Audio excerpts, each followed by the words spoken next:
Welcome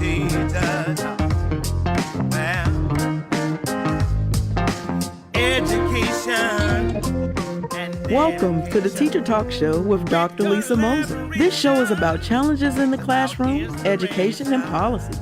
Express your concern. Call into the show at 704-873-1400. It is not necessary to identify any school district or give names. These conversations are informative and sincere. Now for your host, Dr. Lisa Mozer. Good morning. I'm Lisa Mozer, sharing with you what teachers talk about here on a Tuesday. Teachers are superheroes, aren't they? They're superheroes. And if you have a teacher that has been special in your life, encouraged you in your life, and you want to acknowledge that teacher, we want to hear from you. We have a teacher appreciation drawing every week, and to participate, all you have to do is go to my website, lisamozer.com, click on the contact box, and tell us about that teacher. If you are in the Iredell County area, you automatically enter into our teacher appreciation weekly drawing. You could get a free lunch ticket to the Boxcar Grill. Good food, good conversation here on Teacher Talk. It's that time of the year. Students are going back to school all across the good old USA. And it seems that some are going back on virtual and some are going back face-to-face. Either way, thank our teachers. We have some of the best teachers possible, and it's a tough job, and the tough are getting going. It seems that I'm talking a lot about Georgia lately. I have a guest on the line. He's holding on. He, too, is from Georgia. But many Georgia schools returned to school last week, and we can learn from Georgia. We can learn from New York. We can learn from California. Here in North Carolina, we have yet another week. Our school is delayed yet another week, so we can learn some things.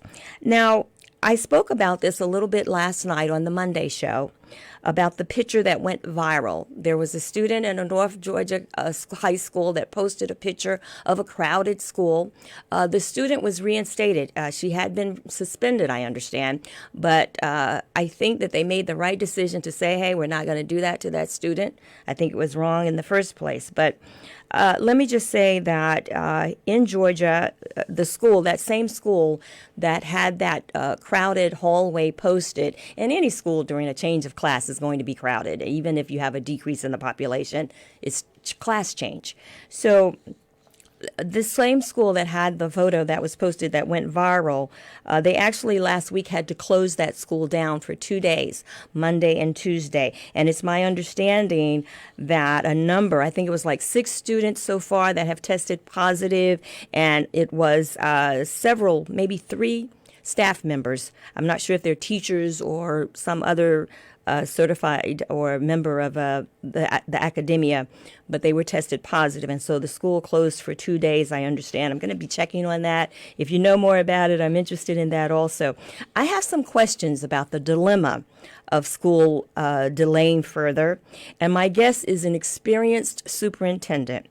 I have asked him to speak to us as a consultant, but he does have some experience, an extensive experience, not some, extensive experience in his role in the past as superintendent. He was one of the superintendents for a very large school district in Georgia, Dr. Stephen Green. Dr. Green, are you there?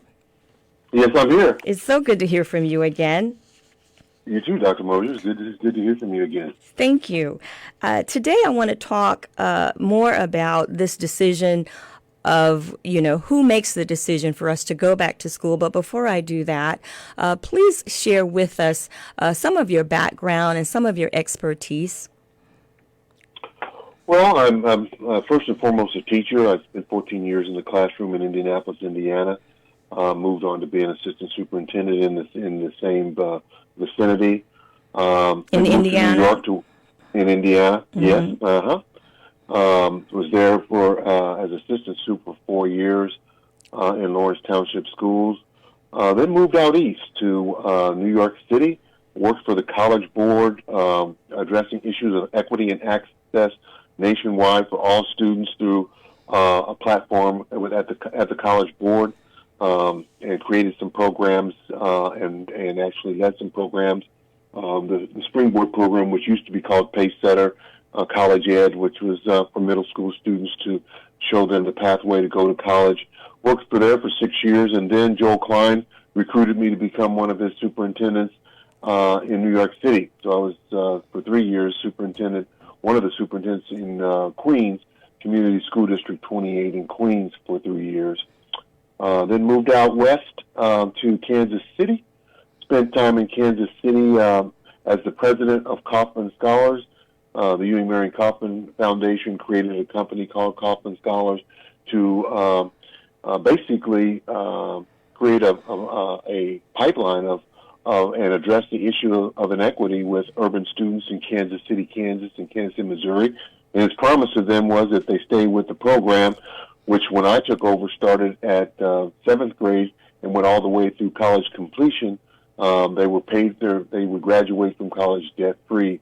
And I still have graduates from that program who've started at 7th grade and are now getting their college education and graduating debt-free. And it from that point on, from Kansas, you went to Georgia, to DeKalb?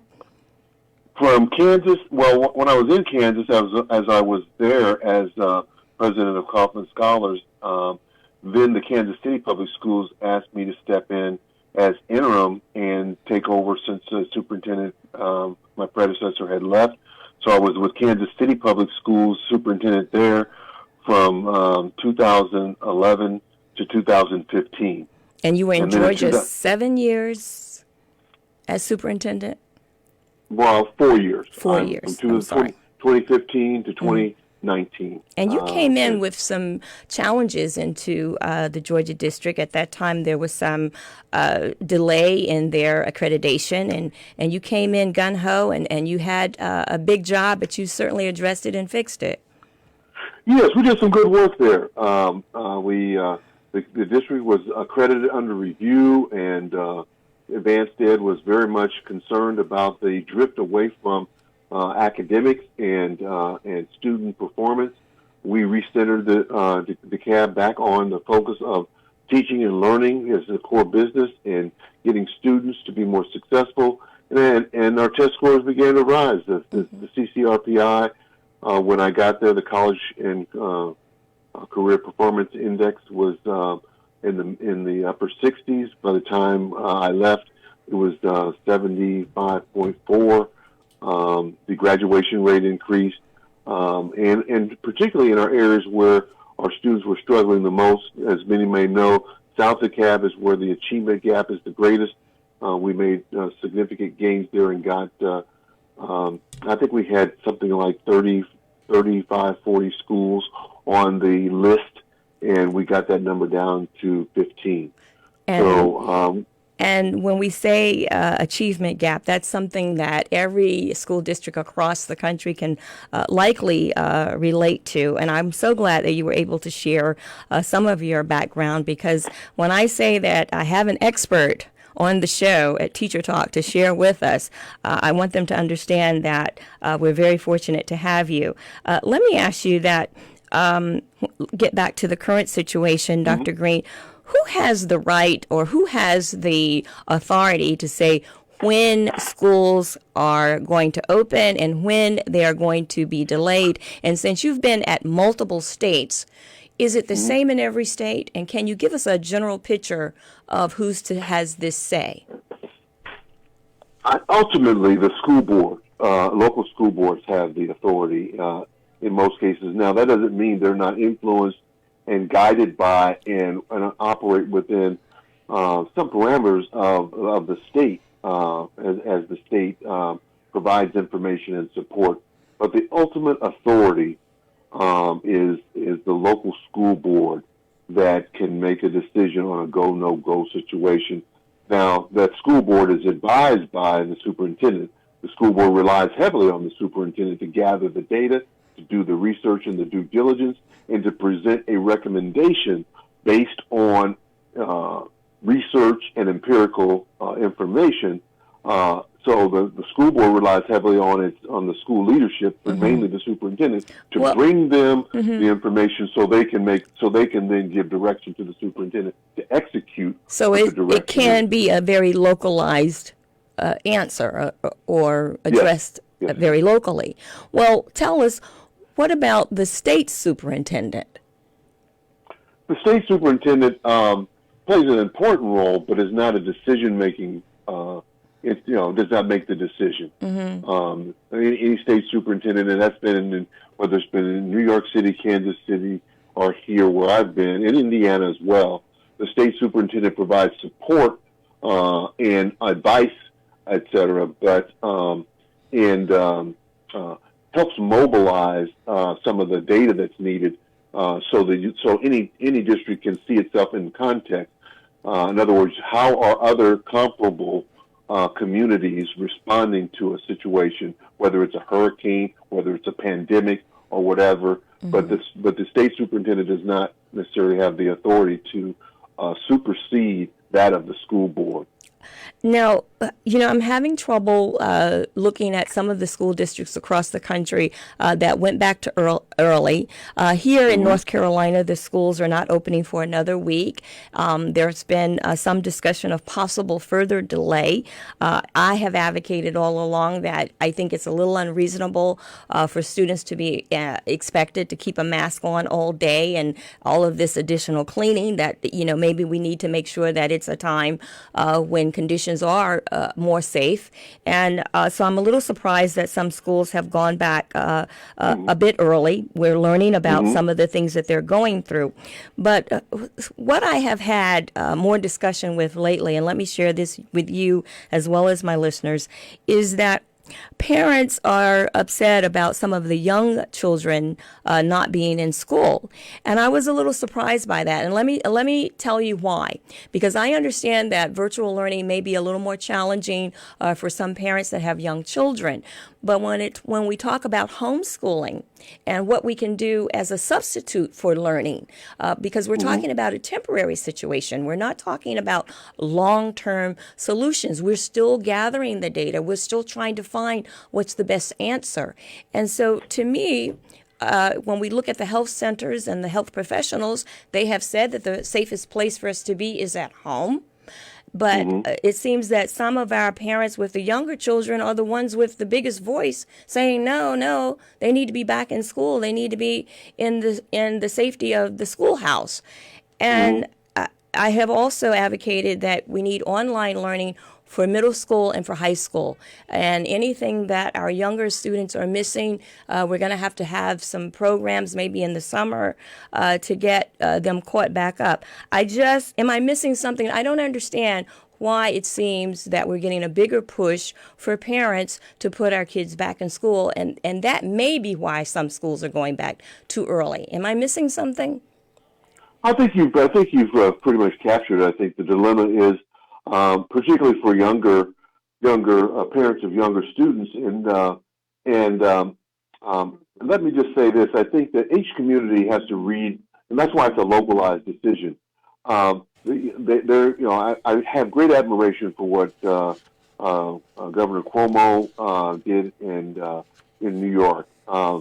It's a dimmer switch approach, and you have to really gauge and have all of your data in front of you, like any dashboard when you're driving or whatever, and read the community and where the spread and how deep and wide the spread is. And if the spread is, if you don't have 5 days of downturn, et cetera, then it's not advisable to try to open.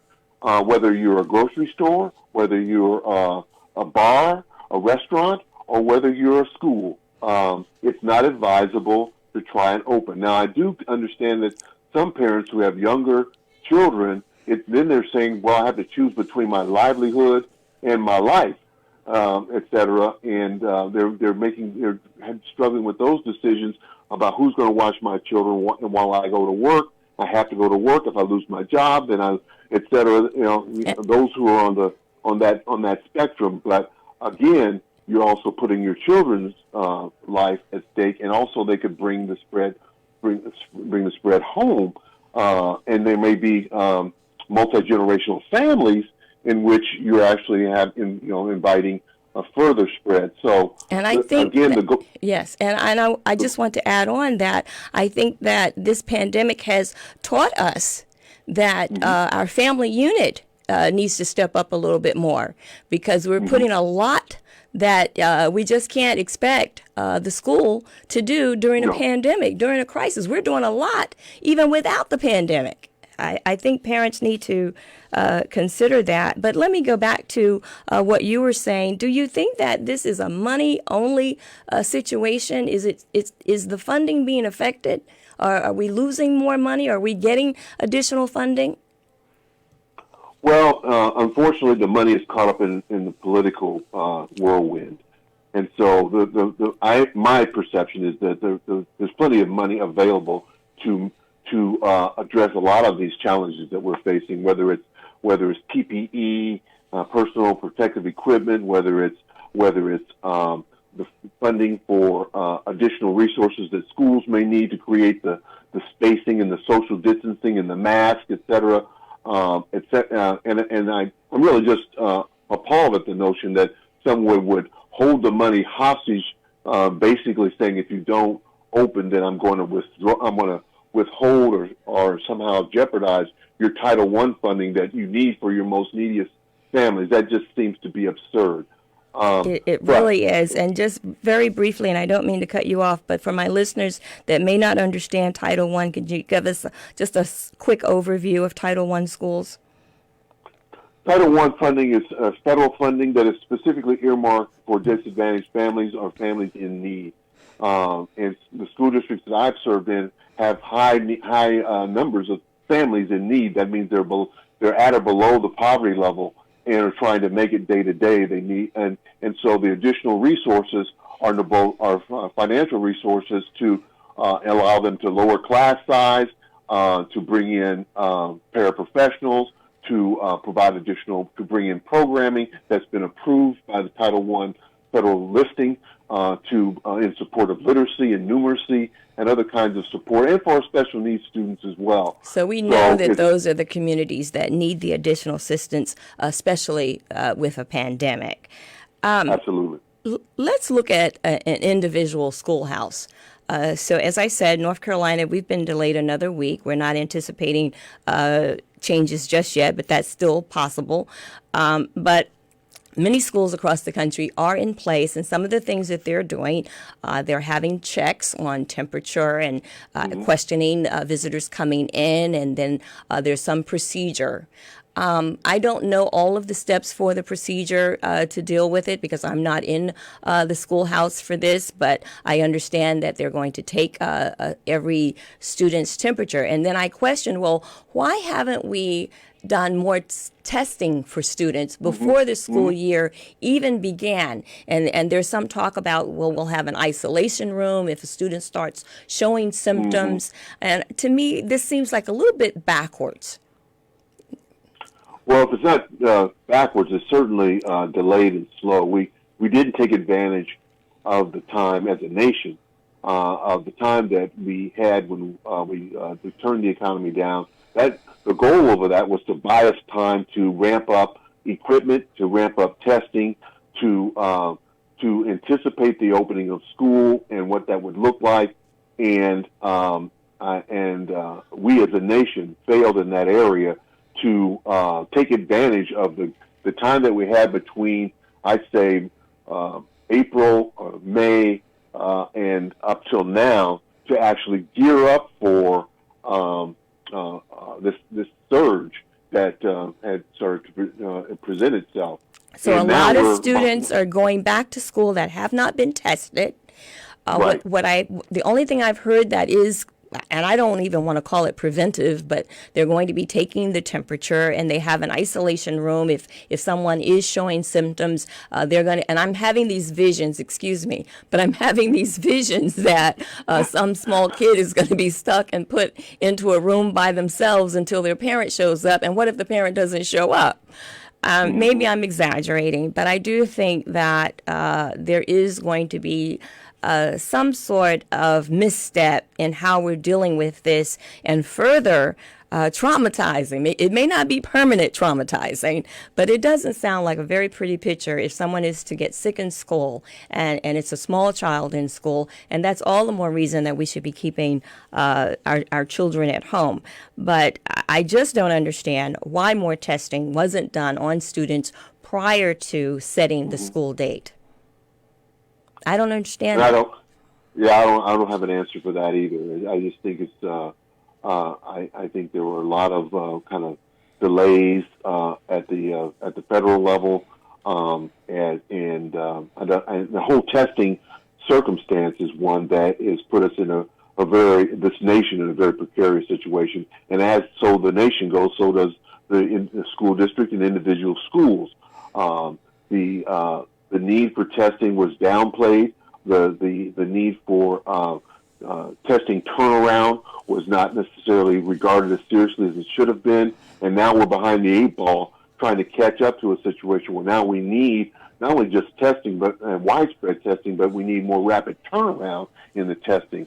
One person gave the analogy like, well, why would you get the weather forecast after the storm has passed? Very well said. Can I use that? Very well said. Okay. So, exactly. But what advice? We have just a few minutes, and I want to thank you for joining us this half hour, Dr. Green.